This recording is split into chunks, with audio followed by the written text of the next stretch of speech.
Welcome back guys. इस video में हम एक बहुत ही इम्पॉर्टेंट डीएससी कंसेप्ट समझने वाले हैं, कदानिस एल्गोरिदम। ये algorithm maximum sub array problem को सॉल्व करता है, जो इंटरव्यूज़ में बहुत फ्रिक्वेंटली पूछा जाता है। हम सीधा कोड पे जंप नहीं करेंगे, पहले कंसेप्ट समझेंगे, फिर नंबर्स के साथ लॉजिक देखेंगे और लास्ट में ऑप्टिमाइज सॉल्यूशन देखेंगे। तो स्टार्ट करते हैं।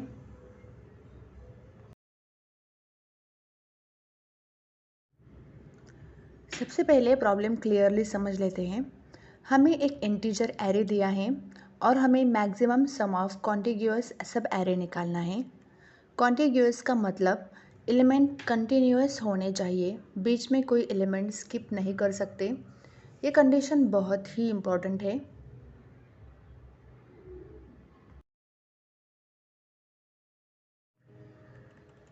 -2, 1, -3, 4, -1, 2 एंड 1 ये हमारा इनपुट एरे है, जिसमें पॉजिटिव और नेगेटिव दोनों नंबर्स हैं। इस एरे के साथ हम पूरा एल्गोरिदम स्टेप बाय स्टेप समझेंगे। एक्सप्लेनेशन से पहले फाइनल आंसर देख लेते हैं। इस एरे का मैक्सिमम सब एरे सम है 6 और जो सब एरे ये सम देता है वो है 4, -1, 2 एंड 1। अब क्वेश्चन ये है, ये आंसर आया कैसे? कदानेस एल्गोरिदम एक सिंपल सोच पे काम करता है। हर एलिमेंट पे हम सिर्फ एक सवाल पूछते हैं, क्या यही से नया सब एरे स्टार्ट करना बेटर है या पिछले सब एरे को कंटिन्यू करना? बस इसी एक डिसीजन पे पूरा एल्गोरिदम बेस्ड है। अब हम एक टेबल के थ्रू कदानेस एल्गोरिदम समझते हैं।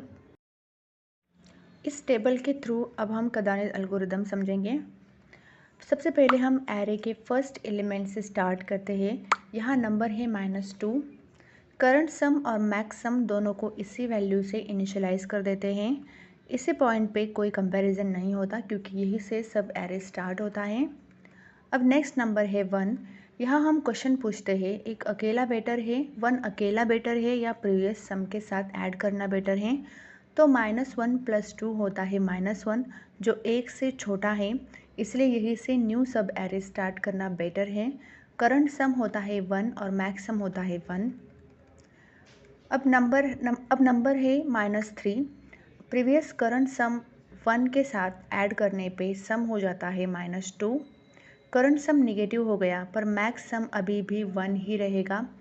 यहाँ हम सब एरे कंटिन्यू करते हैं, लेकिन निगेटिव वैल्यू को कैरी नहीं करेंगे। करंट सम होता है -2 और मैक्स सम होता है 1। अब नेक्स्ट नंबर आता है 4। यहाँ डिसीजन बिल्कुल क्लियर है, -2 के साथ 4 ऐड करना बेकार है, इसलिए यही से फ्रेश स्टार्ट करना बेस्ट है। इसी पॉइंट से actual maximum sub array start होता है। Current sum equals to 4 and max sum equals to 4। अब नेक्स्ट नंबर है -1। 4 के साथ ऐड करने पे सम होता है 3। ये पॉजिटिव है, इसलिए हम सब एरे को कंटिन्यू करते हैं। मैक्स सम अभी भी 4 ही रहेगा। अब नंबर है 2। 3 के साथ ऐड करने पे सम आता है 5। अब तक का सबसे बड़ा सम है, इसलिए मैक्स सम अपडेट हो जाता है। करंट सम होगा 5 एंड मैक्स सम है 5। अब लास्ट एलिमेंट है 1। 5 के साथ ऐड करने पर सम हो जाता है 6। ये फाइनल और मैक्सिमम सब एरे सम है, इसलिए current sum equals to 6 and max sum equals to 6। इसे पूरे टेबल में हमने एक ही रूल फॉलो किया है। हर इंडेक्स पे डिसाइड किया स्टार्ट न्यू या कंटिन्यू। इसी वजह से कदानिस एल्गोरिदम सिर्फ एक ट्रैवर्सल में काम करता है। Kadane's algorithm drops the sub array whenever the running sum becomes negative. अगर इस पूरे एल्गोरिदम को एक रूल में समझना हो तो सिंपल रूल ये है, नेगेटिव सम फ्यूचर रिजल्ट को ख़राब करेगा इसलिए ड्रॉप करना, पॉजिटिव सम फ्यूचर रिजल्ट को इम्प्रूव करेगा इसलिए उसे कैरी करना। ये रूल इंटरव्यूज़ में बोलना बहुत ही पावरफुल होता है।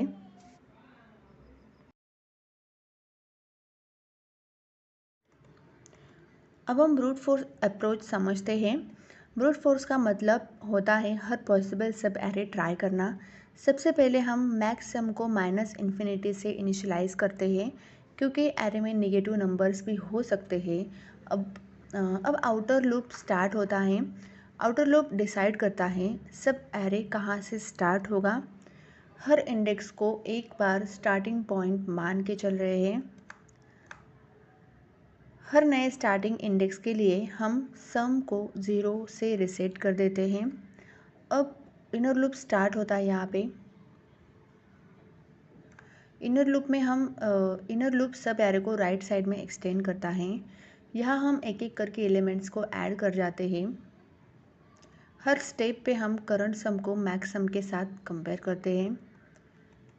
जो भी वैल्यू सबसे ज़्यादा होती है उससे मैक्स सम में स्टोर कर देते हैं। इसी तरह हम सब पॉसिबल सब एरेज का सम कैलकुलेट कर लेते हैं। फाइनली जब सारे लूप्स कंप्लीट हो जाते हैं हम मैक्स सम रिटर्न कर देते हैं। ये अप्रोच करेक्ट आंसर देता है, लेकिन प्रॉब्लम ये अप्रोच स्लो है। और अब नेक्स्ट स्लाइड में हम देखेंगे ये स्लो क्यों है और इसका टाइम कॉम्प्लेक्सिटी क्या होता है। तो ब्रूट फोर्स स्लो क्यों होता है? क्योंकि यहाँ नेस्टेड लूप्स यूज़ होते हैं। एरे का साइज़ n हो तो ऑपरेशंस हो जाते हैं n स्क्वायर, इसलिए टाइम कॉम्प्लेक्सिटी होती है big O of n square. अब हम आते हैं कदानिस एल्गोरिदम पे, जो इस प्रॉब्लम का ऑप्टिमाइज सॉल्यूशन है। ये अप्रोच ब्रूट फोर्स से बिल्कुल अलग सोच पे काम करता है। कदानिस एल्गोरिदम का मेन आइडिया है हम हर पॉसिबल सब एरे कैलकुलेट करने की ज़रूरत नहीं है। हमें सिर्फ ये डिसाइड करना है हर एलिमेंट पे क्या बेस्ट डिसीजन है। इस एल्गोरिदम में हम एरे को सिर्फ एक बार लेफ़्ट से राइट ट्रैवर्स करते हैं, इसलिए ये अप्रोच फास्ट होती है। यहाँ कोई नेस्टेड लूप नहीं होता। कदानिस एल्गोरिदम में हम सिर्फ 2 वेरिएबल्स मेंटेन करते हैं। पहला करंट सम बताता है इस इंडेक्स तक का बेस्ट सब एरे सम, और दूसरा है मैक्स सम बताता है अब तक का ओवरऑल मैक्सिमम सब एरे सम। अब सबसे इम्पॉर्टेंट पार्ट आता है डिसीजन मेकिंग। हर एलिमेंट पे हम एक ही सवाल पूछते हैं, क्या करंट एलिमेंट से नया सब एरे स्टार्ट करना बेटर है या फिर प्रीवियस सब एरे को कंटिन्यू करना बेटर है। अगर प्रीवियस करंट सम नेगेटिव हो चुका है तो उसको कैरी करने का कोई फ़ायदा नहीं, इसलिए हम नेगेटिव सम को ड्रॉप कर देते हैं और फ्रेश स्टार्ट करते हैं। इसी लॉजिक की वजह से कदानिस एल्गोरिदम काम करता है। हर स्टेप पे लोकल बेस्ट डिसीजन लेके हम ग्लोबल बेस्ट रिजल्ट तक पहुंच जाते हैं। ब्रूट फोर्स अप्रोच में हम हर सब एरे कैलकुलेट कर रहे थे, लेकिन कदानिस एल्गोरिदम में हम सिर्फ बेस्ट पॉसिबिलिटी को कैरी फॉरवर्ड कर रहे हैं। इसी वजह से ये अप्रोच इंटरव्यूज़ में प्रीफर होती है। अब जब लॉजिक क्लियर हो गया, नेक्स्ट स्लाइड में हम देखेंगे कदानिस एल्गोरिदम कितना फास्ट है, यानी टाइम और स्पेस कॉम्प्लेक्सिटी। यहाँ पे क्योंकि एरे सिर्फ एक बार ट्रैवर्स होता है, टाइम कॉम्प्लेक्सिटी होती है बिग O ऑफ n, और एक्स्ट्रा मेमोरी यूज़ होती है, इसलिए स्पेस कॉम्प्लेक्सिटी होती है बिग O ऑफ 1। ये इंटरव्यू प्रीफर सॉल्यूशन है। दोनों अप्रोचेस सेम आउटपुट देते हैं, डिफरेंस सिर्फ परफॉर्मेंस का है। ब्रूट फोर्स सिंपल है पर स्लो, कदानिस एल्गोरिदम थोड़ा स्मार्ट है और फास्ट भी है। इंटरव्यू में हमेशा ऑप्टिमाइज्ड अप्रोच प्रेफर की जाती है। अगर आप कदानिस एल्गोरिदम का लॉजिक समझ गए तो कोड लिखना ऑटोमेटिकली इजी हो जाता है। ऑलवेज रिमेंबर, लॉजिक क्लियर रखो, कोड अपने आप आ जाता है। अब हम ब्रूट फोर्स सॉल्यूशन का एक्चुअल कोड देखते हैं। इस फंक्शन का काम है मैक्सिमम सब एरे का सम रिटर्न करना। अप्रोच सिंपल है लेकिन ऑप्टिमाइज नहीं। Let max sum equals to minus infinity. सबसे पहले हम मैक्सिमम को -इन्फिनिटी से इनिशियलाइज़ करते हैं। इसका रीज़न ये है कि एरे में नेगेटिव नंबर्स भी हो सकते हैं। फिर आता है लूप। आउटर लूप डिसाइड करता है सब एरे का स्टार्टिंग पॉइंट।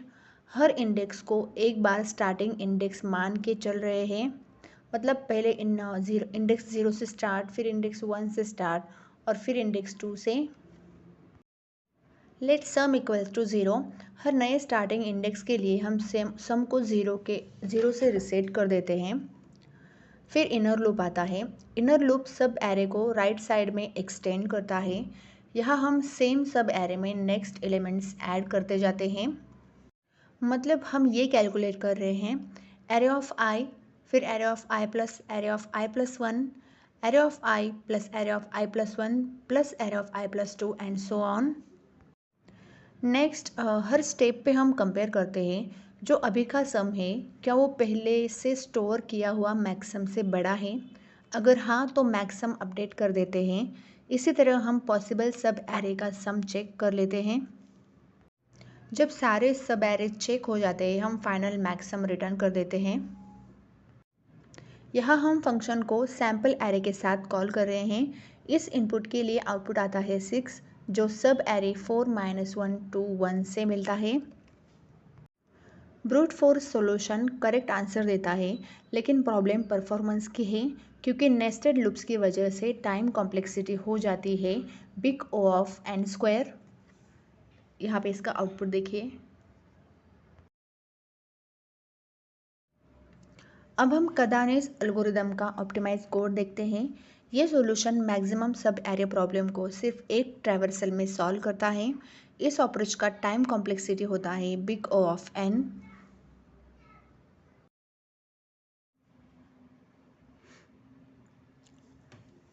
यहाँ पे next let current sum equals to num of 0। सबसे पहले करंट सम को एरे के फर्स्ट एलिमेंट से इनिशियलाइज करते हैं। इसका मतलब है अभी तक का बेस्ट सब एरे सम यही से स्टार्ट हो रहा है। हम 0 से इनिशियलाइज नहीं करते क्योंकि एरे में सारे नंबर्स नेगेटिव भी हो सकते हैं।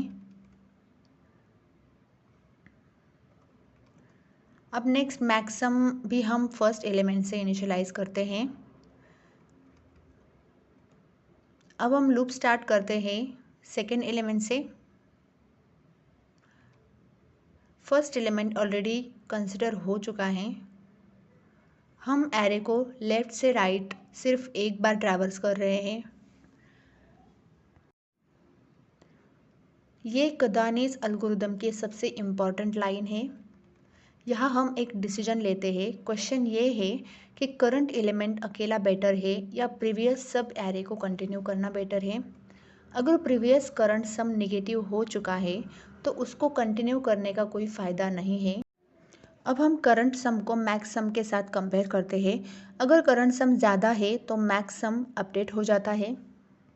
लूप कंप्लीट होने के बाद मैक्स सम फाइनल आंसर होता है। यही मैक्सिमम सब एरे सम होता है। अब यहाँ पे हम केस 1 देखते हैं। मैक्स सब एरे और एरे पास किया यहाँ पे। इस केस में आउटपुट आता है 6 जो सब एरे 4 - 1 2 1 से मिलता है। अब यहाँ पे इसका आउटपुट देखिए।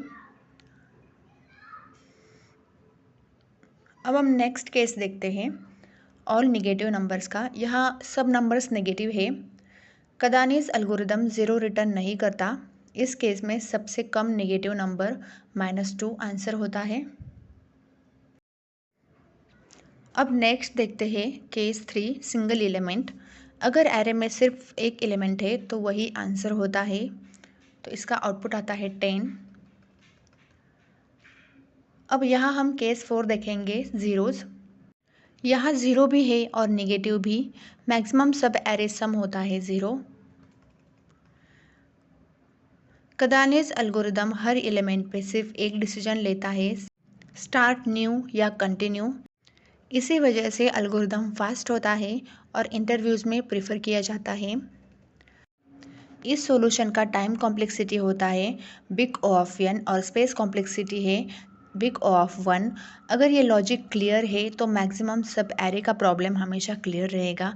इस वीडियो को सेव करो, प्रैक्टिस करो और इंटरव्यू में कॉन्फिडेंटली एक्सप्लेन करो। Follow for more DSA concepts and interview preparation.